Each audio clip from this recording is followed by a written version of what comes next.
Hey, this is Heidi Dawson. If you love all things health and wellness and style of any kind, hang out here with me each week. I'm obsessed with never-ending improvement, and it's all in an effort to help each one of us live a wildly successful lifestyle. Subscribe today so you don't miss a thing.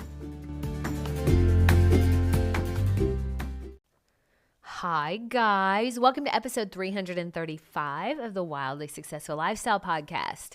If you're enjoying the episodes, please consider sharing them and also subscribing and leaving a 5-star review. The more of those I get, the more people I reach. The more people I reach, the more wildly successful people there will be in the world, which makes the world a better place for all of us. Don't you think? I do.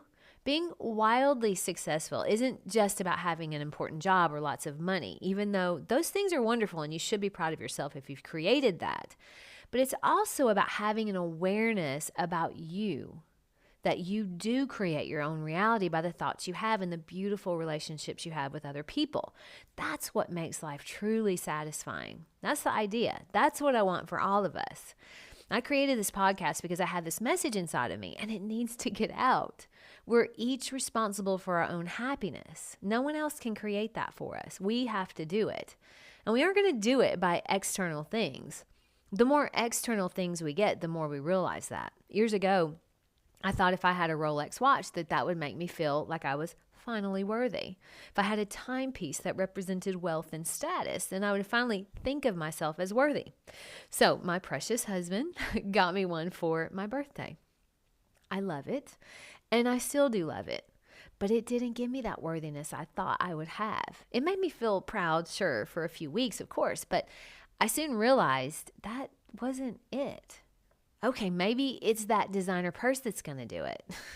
Nope, that wasn't it either. So were we going to go for broke to try to fix my worthiness? Or was I going to finally admit there was something inside that I hadn't addressed that was keeping me needing external things to feel worthy? My happiness and my worthiness was on very fragile ground. But when I finally addressed that internal hole and worked on that internal need, I recognized the external things for what they were, Band-Aids. I can only describe it as constantly trying to put Band-Aids on poison ivy. Weird, I know. But the Band-Aid would cover the rash so you don't have to see it. But the rash isn't going away until you address it from the inside. I used poison ivy because I didn't really feel wounded, like in a huge gaping wound. It just felt more like a constant nagging, itching feeling that I wasn't good enough, that I didn't fit in. So I tried to fill that by having fine things, really a way to put on an image for other people to see me in a way that I didn't see myself, in hopes that it would rub off, but it didn't. Now, I also, around the same time, tried to fill it by wanting my family to act in a certain way so that I was happy, instead of just letting them be who they are. That made me a slave to their actions, which is crazy because I don't control that. My point is, it's easy to try to fill an empty feeling with external things. Most of us will do that. Cars, purses, alcohol, food, drugs, social media, trying to control people, you name it. But trying to fill an internal void with something external is like trying to fix poison ivy with a Band-Aid. It may cover it, but if you're like me, the only way to fix poison ivy is by doing something about it from the inside, which usually means a cortisone shot. That clears it up quickly, every time. The external things never worked, but that internal shot, that'll fix it every time. If you're going through life and you constantly need things or people to be a certain way in order for you to feel happy, then your happiness is on fragile ground. You don't want your happiness to be a slave to people or things. That car, that lover, the watch, the cake, the perfect family life, if we have to have them in order to be happy, they're Band-Aids. Not a problem to have them, of course. I want my relationships to be amazing, and I love a beautiful person. I do still love my Rolex. I just don't need them anymore to feel worthy. I'm still a work in progress and not wishing people would be different, but my happiness is not reliant on that, and that's a good feeling. It's never going to be perfect because we're human, but we can be happier way more than we are unhappy. and that's within our control. So if you're noticing that you keep trying to feel better by buying the latest thing or escaping with alcohol or maybe manipulating and controlling your relationships, that's good that you're aware. That's a good first step. We weren't taught how to deal with this life in a way that tells us we're able to handle anything that comes our way. So of course, you're doing the best you can. But that has gotten you where you are today. And if you're not able to maintain a level of happiness, even though, say, your eggs fell out of your grocery cart on the way to the car, that happened to my friend Lena, to which she totally just laughed it off. I love that about her. Like episode 334, she's not going to let that ruin her day. But life does not have to be that hard. We have these rules based on our experience in life of, well, if this happens, I'll be happy. But if this happens, I'm not going to be happy at all. I used to tell myself that I had seasonal affectiveness disorder. Basically, if it wasn't sunny, I wasn't happy. I've let that go now.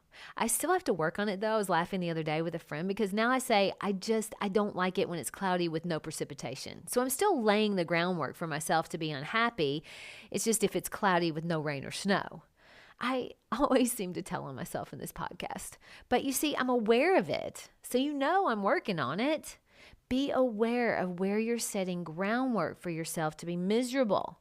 If you're going to a family gathering and you say, if this person does this, I'm going off.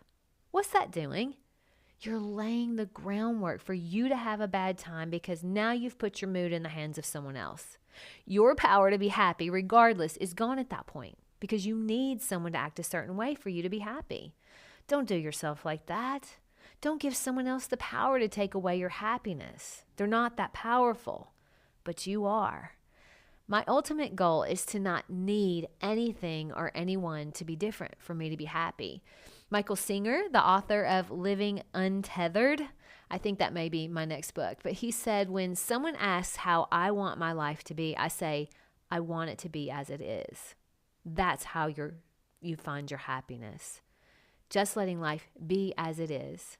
Accepting that you're exactly where you're supposed to be and life is always working in your favor.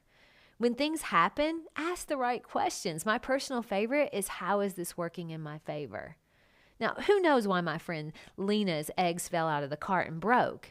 You might ask, how did that work in her favor? Well, we don't know. But maybe one of them was bad and would have made her sick. Maybe your drive into work where the road was blocked or the traffic was crazy. Maybe that kept you from being in an accident. Look for reasons life is working for you, and you'll find them.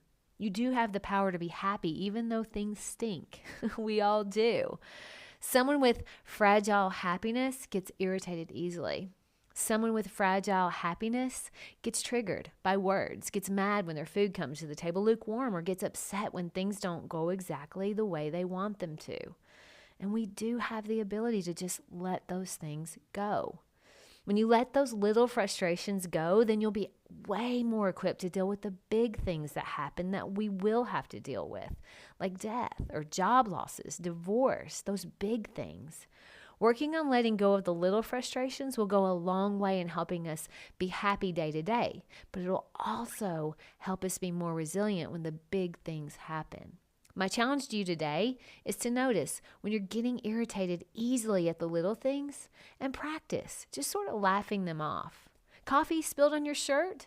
You'd rather wear this other shirt anyway. The driver cuts you off? Maybe he's a single dad that's hurrying to his daughter's place so he won't be late. Practice giving yourself grace and giving others grace as well. And you may notice your happiness will get less fragile the better you get at it. Share this with 3 happy people. I love you guys. I'll talk to you in a few days.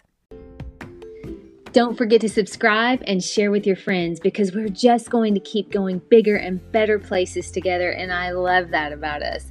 Talk to you in a few days.